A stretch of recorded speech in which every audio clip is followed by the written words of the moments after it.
Hello guys, bienvenue sur ma chaîne, c'est Caléon. Ça fait un long moment que l'on n'a pas échangé, vous et moi. Je vais mettre les traductions en anglais en dessous. Je sais qu'il y a beaucoup de personnes de Russie, du Kazakhstan et de beaucoup de pays qui me suivent, mais aujourd'hui, on va essayer de faire un tuto qui va être accessible et à la portée de tous. Donc, ici, vous avez été hyper nombreux à me demander quels étaient mes films coup de cœur préférés en film LGBT.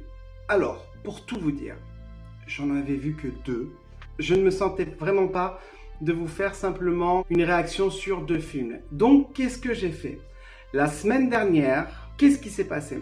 C'est que de jeudi à hier soir, 5h du matin, j'ai regardé une 50aine de films LGBT. Je suis allé sur plusieurs plateformes. Il y avait Netflix, il y avait Prime et Queer aussi. Je vous mets les liens en description juste en dessous. Par quoi commencer sans vous spoiler? J'ai été dérouté, intrigué, parfois énervé à la vue de certains films.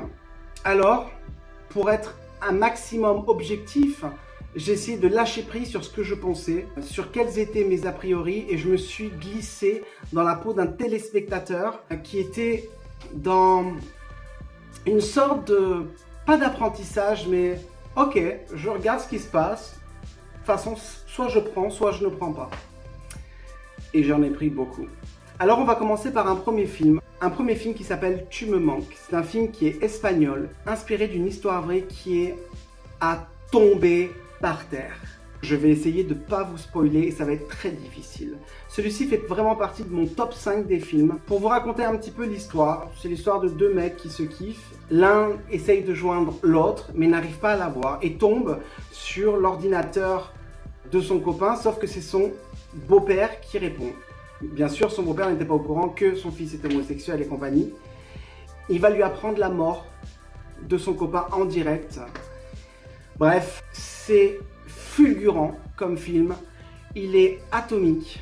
Vous allez vraiment péter un plomb parce que ce qui est magnifique dans ce film, en fait, c'est la complicité qui va se créer entre 2 familles différentes. L'atout de ce film, c'est Rosy de Palma qui joue dedans. Elle est exceptionnelle. Tout est justement calibré. On tombe pas dans un cliché aussi de sexe à outrance. Et ça a été quelques coups de gueule que j'ai eu sur certains films, mais je vais pas les citer en fait. Je vais garder vraiment les films qui m'ont marqué. Alors celui-ci, Tu me manques, top. Vraiment, je vous le recommande. Ensuite, on passe à House of Boys. C'est l'histoire de Frank. Frank qui a une vie assez errante et qui, pour survivre, va devoir travailler en tant que danseur. Alors, je vais essayer de pas vous spoiler, mais vous décrire un univers proche, même si c'est pas celui-ci, pour que vous ayez aussi envie de le regarder. On rentre dans quelque chose qui va s'apparenter à du cabaret. Ça reste plus du strip. Vous allez voir, je vous laisse la surprise de découvrir. Il va se créer une relation entre 2 personnes. En tout cas, moi, ça m'a touché. Je vous dis pas plus, regardez-le, il est top. Vivre sans nous. Oh là là. Là, je vous jure, j'ai pleuré à donf. Pourquoi? C'est l'histoire d'Ampus et Adriane qui, comme beaucoup de couples, se séparent et vont tenter de refaire leur vie parce qu'il s'est passé X choses qui font qu'ils n'ont plus le désir l'un pour l'autre. C'est déchirant. Alors voilà, simplement, si vous n'avez pas fait le deuil de vos ex ou si vous avez un ex que vous gardez tout près, ne regardez pas ce film. Franchement, regardez-le, il est kiffant. J'adore. Donnez-moi votre avis, vraiment. Regardez-le, il est top. Géographie Club. Le film que tout étudiant ou toute personne qui est à l'école, toute personne qui a simplement, ou toute, je bégaye, que toute personne qui a besoin d'un soutien à l'école rêverait que ce groupe se monte. C'est dingue. L'histoire est ouf. L'histoire est belle. L'histoire, on n'est pas dans un cliché stéréotype. C'est très léger. C'est pas triste. Je vous le recommande. Top, top, top, top, top. Just Friends. Oh my gosh. Il est exceptionnel. Ce film. Alors déjà l'acteur, moi j'ai kiffé. Il y en a 2. Hein. En fait, vous avez le brun et vous avez le blond. Oh, le blond, il est... Alors s'il y a des filles qui regardent, c'est crammed over. Et s'il y a des mecs qui regardent, c'est juste... Mettez une serviette ou une couche parce que ça va pas le faire. Il est exceptionnel. Ce garçon, il s'appelle Josha Stradowski. Il a un jeu d'acteur de dingue. Je sais qu'en ce moment, il est en train de faire en tout cas, il y a une série qui est diffusée, je sais pas si c'est le Prime Video. Ça se passe un petit peu dans l'ancien temps, Templier. Bref, le film est dingue. C'est léger, il y a certains préjugés aussi. On aborde un petit peu la thématique du racisme et de la peur de l'autre dans des pays qui n'ont clairement pas envie de voir d'arabes. Voilà, je peux pas dire autrement. Et il y a une belle histoire qui va se créer. C'est beau, c'est émouvant. Ça m'a énormément touché ce film. On va tomber dans un téléfilm qui s'appelle Baiser caché avec le fabuleux Patrick Timsit et ces deux garçons qui jouent superbement bien. Il est passé, je sais, il y a quelques années, je l'ai revu il n'y a pas longtemps. Et c'est un film que j'aime énormément.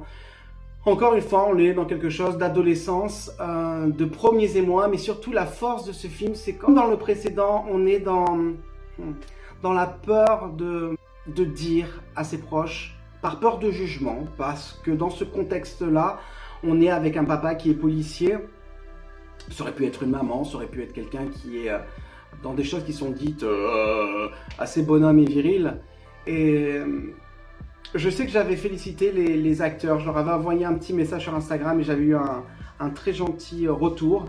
Donc en plus, ils jouent bien et ils répondent. Merci les gars. Un autre film, La Tentation d'Aaron. Alors là, on est complètement dans du cliché, mais c'est du beau cliché. Alors je considère pas que ça soit un film. Enfin, c'est un film, mais on est plus dans quelque chose qui est filmé à la téléfilm. Alors, il y a le petit cliché où on voit le mec un petit peu torse nu, vous voyez.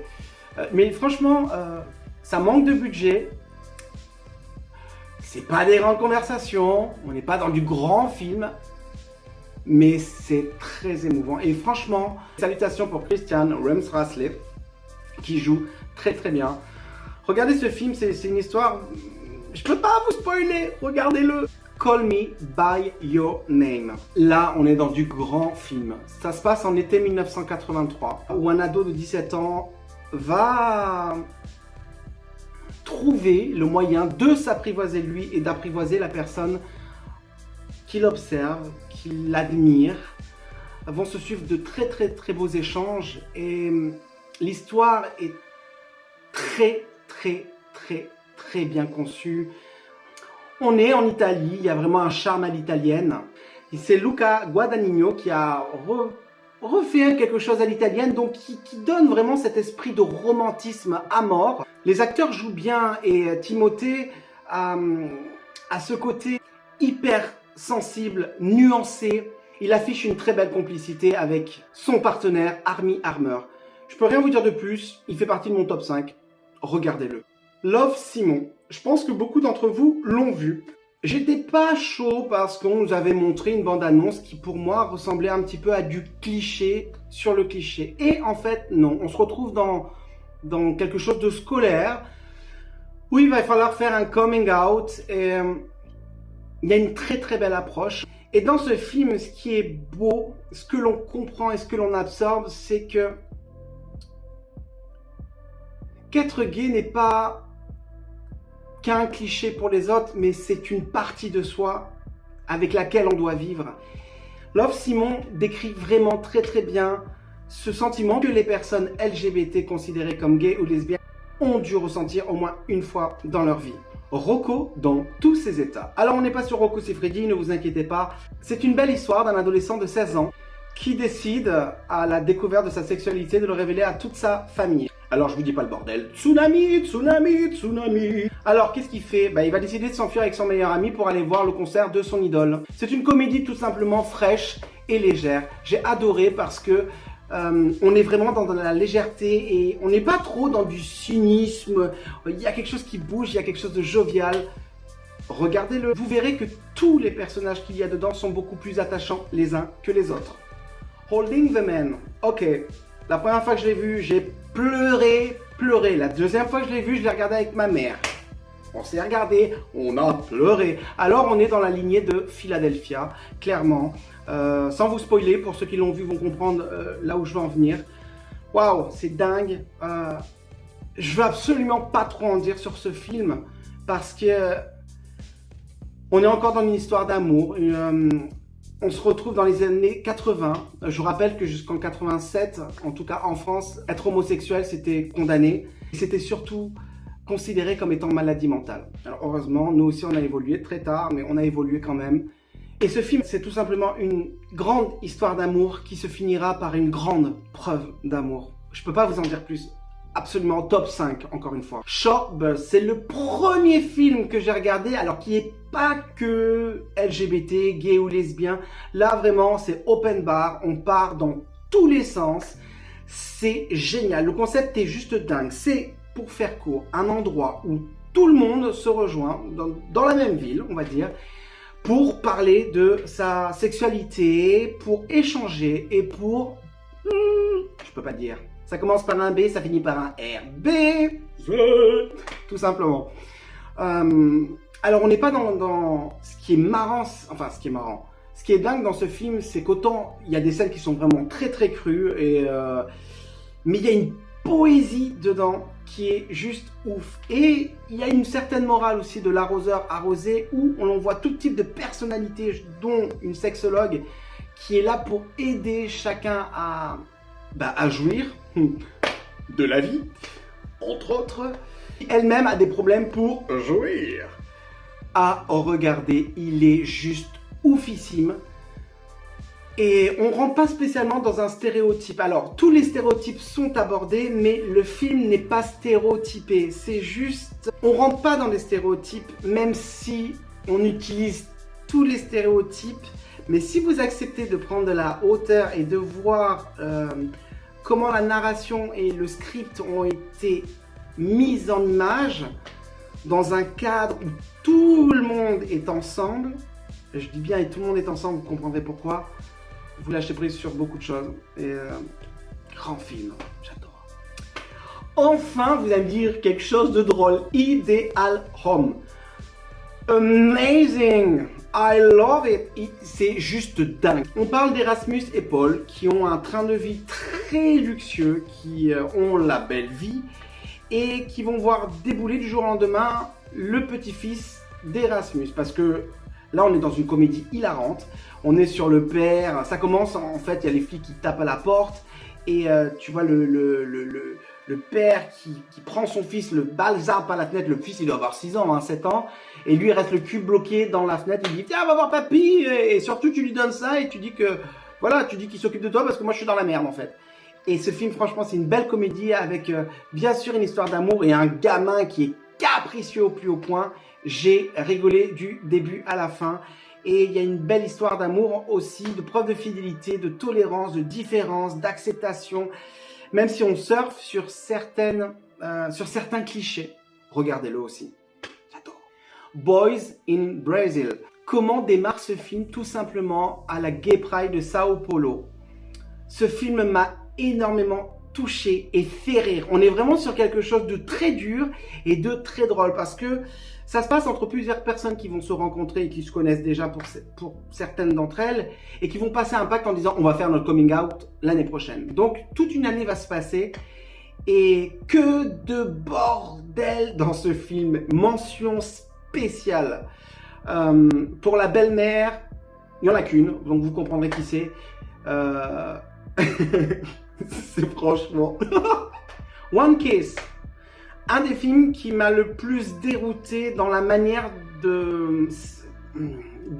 d'aborder les choses et le rendu surtout. Alors ils ont essayé à certains moments, on est un petit peu dans du Glee à 2-3 reprises. Ça apporte de la légèreté sur le thème parce que tout est très dur dans le film, mais la manière dont c'est conçu, encore une fois, comme un peu dans Boys in Brazil, on est dans quelque chose de très léger, très fort à la fin et il y a quelque chose de très auteur. Alors vous m'expliquerez la fin, comment vous la comprenez, parce que j'ai juste été un peu dérouté de cette fin. Donnez-moi votre avis. Les acteurs jouent super bien pour leur âge et ça apporte de la fraîcheur, de la légèreté. Pour les gens qui aiment bien le charme à l'italienne, comment on s'habille et qui se retrouvent, qui sont jeunes et qui ont envie, on est un peu dans Geography Club, mais en plus punchy, plus moderne et plus apparence, en fait. Mais comme ça, il est bien, il est trop bien. Alors ça. Alors pour le coup, ce film, waouh. lâchez vraiment les stéréotypes. Hein. Là, on est complètement, alors on n'est pas dans la fiction, complètement. Je peux pas vous raconter, mais je pense qu'ils avaient dû se moquer quelque chose. Ouais, parce que là, on part super loin. Donc lâchez prise sur ça se peut pas, c'est impossible, ou quoi. On est dans une comédie complètement hilarante, où chacun se cherche. Il me semble que le sujet qui a voulu être mis en avant, c'est l'amour tout simplement, et de mettre à piédestal l'évolution de l'homme. Je peux pas vous dire plus, ça m'a plu, c'est pas le top 10, ni top 5, mais il se regarde.